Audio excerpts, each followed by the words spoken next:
بسم اللہ الرحمن الرحیم۔ السلام علیکم۔ جسٹس بابر ستار کا ایک اور بڑا حکم جاری۔ ڈی سی اسلام آباد کی کانپیں ٹانک گئی۔ جی ہاں، وہی ڈی سی اسلام آباد جنہوں نے طاقتوروں کے کہنے کے اوپر، مقتدرہ کے کہنے کے اوپر، تحریک انصاف کے اوپر ظلم ڈھائے، تحریک انصاف کے کارکنوں کا جینا حرام کر دیا، وہی ڈی سی اسلام آباد جنہوں نے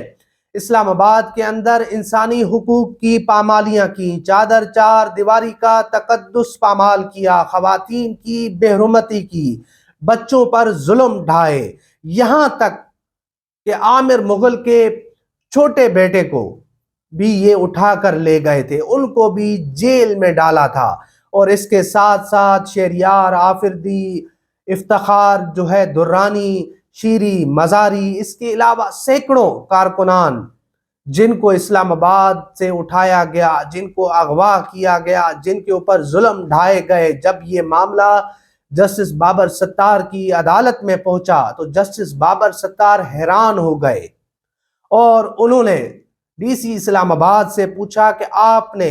یہ جتنے ایم پی او آرڈرز جاری کیے ہیں، یہ آپ نے کس قانون کے تحت کیے ہیں؟ آپ نے جن لوگوں کو جیلوں میں ڈالا، کیا یہ کسی کے بچے نہیں تھے؟ کیا ان کے ماں باپ نہیں ہیں؟ کیا یہ جو ہے ان کے کوئی انسانی حقوق نہیں ہے؟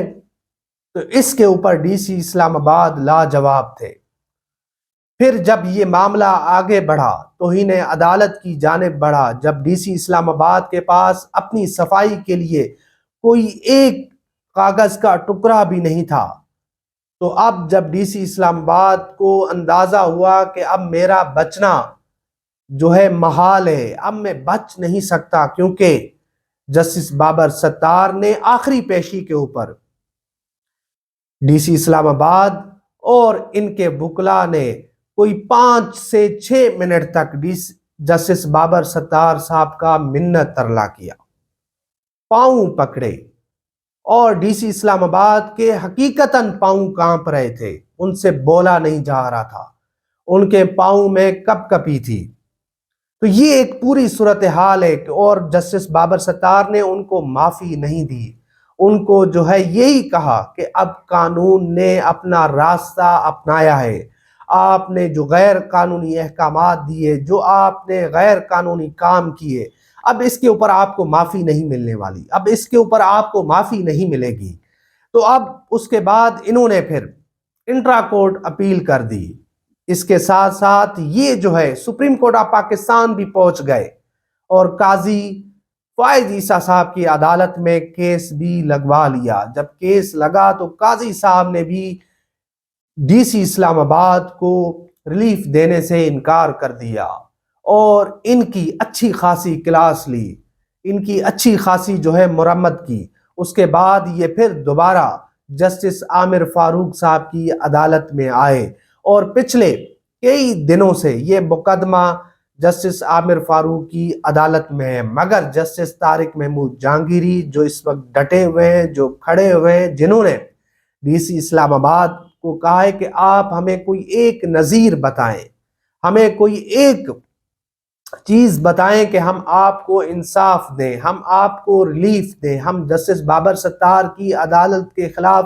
کس طرح فیصلہ سنا سکتے ہیں۔ یہ تو ابھی عارضی آرڈرز ہیں، جب تک پورا فیصلہ نہیں آ جاتا ہم کوئی فیصلہ نہیں سنائیں گے۔ مگر جسٹس عامر فاروق نے ان کو ریلیف دیتے ہوئے اب یہ معاملہ کل تک رکھا ہے، اور آج جسٹس بابر ستار نے بڑا حکم جاری کیا ہے۔ جسٹس بابر ستار کی عدالت میں آج ڈی سی اسلام آباد نے جمعے والے دن، جس دن یہ فیصلہ آنا ہے، اس دن کے لیے انہوں نے پیش ہونے سے معذرت کی ہے، پیشی سے استثناء کی درخواست دائر کی ہے، جس کو جسٹس بابر ستار نے ردی کی ٹوکری میں ڈال دیا ہے، کوئی معافی نہیں دی ہے۔ جسٹس بابر ستار نے کہا ہے کہ آپ اس دن پیش ہوں گے، کیونکہ ہم فیصلہ سنانے جا رہے ہیں۔ لگ ایسے رہا ہے کہ یہ ڈی سی اسلام آباد اپنے گناہوں کی وجہ سے، جس طرح انہوں نے انسانی حقوق کی پامالیاں کی ہیں، اب یہ جیل کاٹیں گے، کہ یہ نوکری سے بھی ہاتھ دھوئیں گے۔ تو دیکھتے ہیں کہ پھر ان کو عامر فاروق صاحب بچاتے ہیں یا پھر نہیں، ان کی عدالت سے ان کو ریلیف ملتا ہے یا پھر نہیں، یہ کل دیکھنا ہوگا۔ کل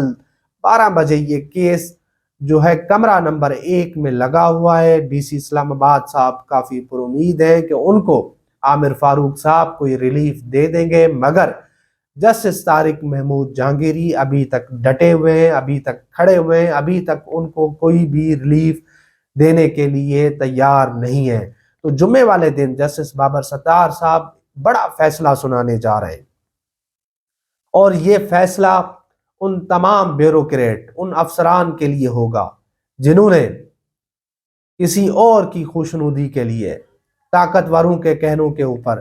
جس طرح غریب ابوجھ عوام کے اوپر ظلم ڈھائے، چادر چار دیواری کا تقدس پامال کیا، ان کے لیے ایک پیغام ہوگا کہ اگر آپ نے قانون کے خلاف کام کیا تو پھر یہ سب کچھ آپ کے خلاف بھی ہو سکتا ہے، جو ڈی سی اسلام آباد کے خلاف ہو رہا ہے۔ ڈی سی اسلام آباد صاحب کی جو ہے اس وقت وہ کافی پریشان ہے۔ کل بھی ہماری ان سے ملاقات ہوئی عدالت کے اندر، تو کافی پریشان تھے اور ان کو کوئی اور راہ بھی نہیں تک رہی تھی، کوئی ان کی مدد کرنے کے لیے بھی لگ ایسے رہا تھا کہ تیار نہیں ہے۔ جن کے کہنے کے اوپر وہ یہ سب کچھ کر رہے تھے، لگ ایسے رہا ہے کہ انہوں نے بھی ہاتھ کھڑے کر دیے۔ ایک تو یہ صورتحال ہے، اور دوسری طرف آج اسد دور صاحب جو صحافی ہیں، جو حق کے ساتھ کھڑے رہے، جنہوں نے مشکل ٹائم میں قاضی فائز عیسیٰ اور ان کی بیگم کا ساتھ دیا، آج ان کو قاضی فائز عیسیٰ کے اوپر تنقید کے جرم میں گرفتار کیا گیا، پھر آج ان کو عدالت میں پیش کیا گیا، اور پھر ان کا 5 روزہ جسمانی آرڈر بھی جج صاحب نے دے دیا گیا۔ اس سے بڑا ظلم اور کیا ہوگا؟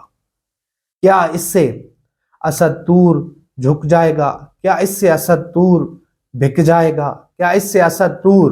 خاموش ہو جائے گا؟ ہرگز نہیں۔ اسد طور پہلے بھی بولا تھا، ہم یہی سمجھتے تھے کہ وہ ٹاؤٹ ہے، وہ جو ہے جس طرح کی گفتگو کرتے ہیں، مگر اب معلوم ہوا کہ ان کا جو وہ کل بھی گفتگو کر رہے تھے وہ بھی وہ اپنے بیانیے کے مطابق ٹھیک کر رہے تھے، آج بھی وہ جو کچھ کر رہے ہیں وہ ٹھیک کر رہے ہیں۔ وہ ہمیشہ سے اینٹی اسٹیبلشمنٹ رہے ہیں، ہمیشہ سے انہوں نے اینٹی اسٹیبلشمنٹ کے حوالے سے آواز اٹھائی ہے۔ جو بھی اس ملک میں غیر قانونی کام ہوا ہے، جنہوں نے بھی سیاست میں مداخلت کی ہے، انہوں نے آواز اٹھایا ہے، اور اب بھی اسد طور آواز اٹھا رہے ہیں۔ اور قاضی صاحب کو چاہیے کہ جنہوں نے ان کے برے وقت میں ان کا ساتھ دیا ہے، اس وقت جو ان کو گھسیٹا جا رہا ہے، ان کو ذلیل و رسوا کیا جا رہا ہے، آپ کے پاس توہین عدالت کی ایک آپشن موجود ہے، آپ